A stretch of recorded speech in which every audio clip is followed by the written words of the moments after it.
Now, on October 30th, I did a video detailing, starting off the top 10 list of my top 10 favourite Doctor Who series so far.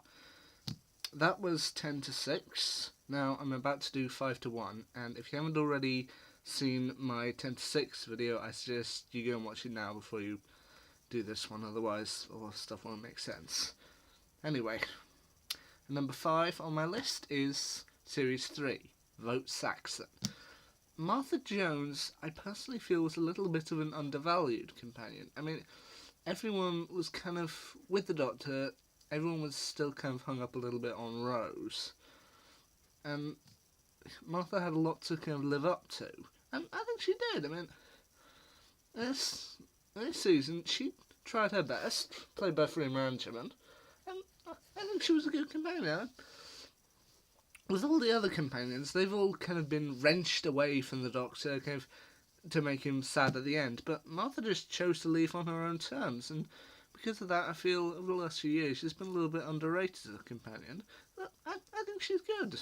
I think she should be recognised for it. I mean, she comes together with the Doctor and even previous New Who companion Captain Jack Harkness right at the end of the series to defeat the Master. Yeah, it's a good series, and that's why I put her at number 5. Anyway, spot number 4 on my list is Series 5, Cracks in Time. Now, Christopher Eccleston was my first Doctor, and David Tennant, I'll say, will always have been my Doctor. So, Matt Smith had a lot to live up to, and you know what? I think he did. You have him together with Karen Gillan and even Arthur Darvill on and off throughout the series. They came together beautifully for this series, facing off against the Daleks, the Weeping Angels, the Alliance, and the Silurians, and a whole lot more others. And a whole lot of others to come together to fight off for this series. And the stuff I think they did with Karen Gillan was good, and all the cracks in time. That's why I put it at number 4. I think it's a good series. Yeah. Anyway, now I'm going to give a slight warning here. In deciding on my top 3 Doctor Who series, it was a bit of a tight, close game. So, if you don't agree with me, feel free to leave a comment down below and just stated whether I got the order wrong on this. Now, like I said, it was a little bit close between these final 3. But at my number 3, my third favourite Doctor Who series so far was Series 2 with storyline Torchwood. It brought back... once again, Billie Piper was back for another series, which I loved, and with David Tennant in for his first series, and personally, I feel it was a brilliant series, just a roller coaster ride from beginning to end. Starting off with a kind of a villain from the previous series, Cassandra, then getting more and more into the stories and the series as it went on, such as werewolves, krillitanes, clockwork droids. It laid down the groundwork for some of the stuff that Captain Jack would eventually end up facing in his own spin-off Torchwood, plus also in the third episode laid some groundwork and brought back classic series companion Sarah Jane Smith, who would eventually go on to get her own spin-off, the Sarah Jane Adventures. So yeah, this series managed to do a lot, as well as also bringing back the classic monsters of the Cybermen, facing off against the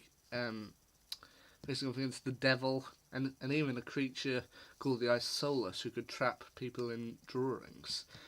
Yeah, and Billie Piper's, or Rose's, exit at the end, I don't think there was a dry eye in the house that day. I was weeping that time, I remember.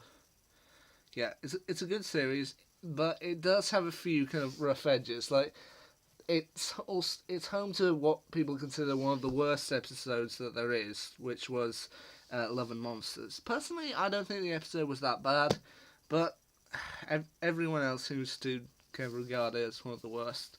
So that's why Series 2 slips into my number 3 spot. Now, at my number 2 spot is Series 7, The Impossible Girl.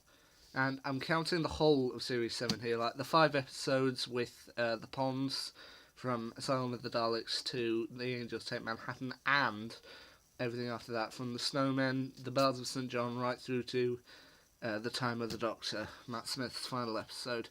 I'm going to get everything there. And while people may have had their ups and downs with Clara, I personally think she was at her best, I think, in this series alongside Matt Smith. I mean, she would go on to do good stuff with Peter Capaldi, but everything was on full display here. She was new, she was fresh, and just everything that was possible to give.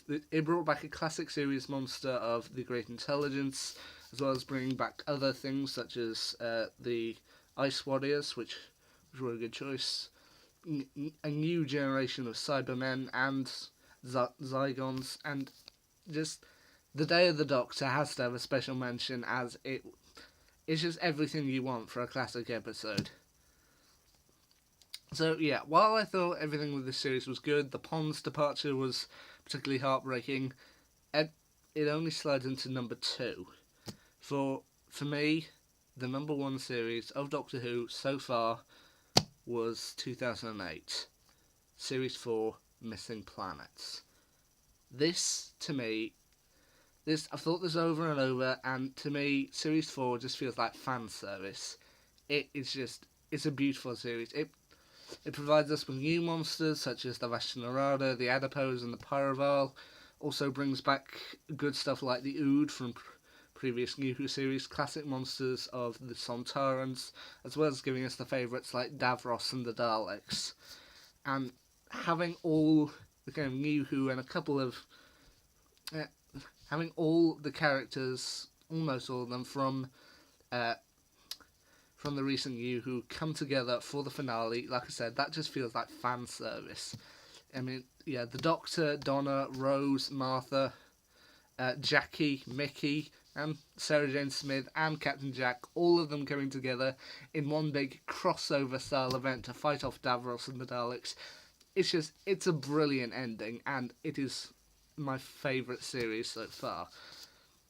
However, I will say this about it. Kind of the ending, along with everyone else, that night, I don't think there was a dry eye in the house. I, frankly, was traumatised by Donna's leaving. Just everything she went through to become the Dr. Donna, it was giving you an emotional high. Donna has become the Doctor, they've saved Earth, everything is back to normal. And then suddenly, just bang,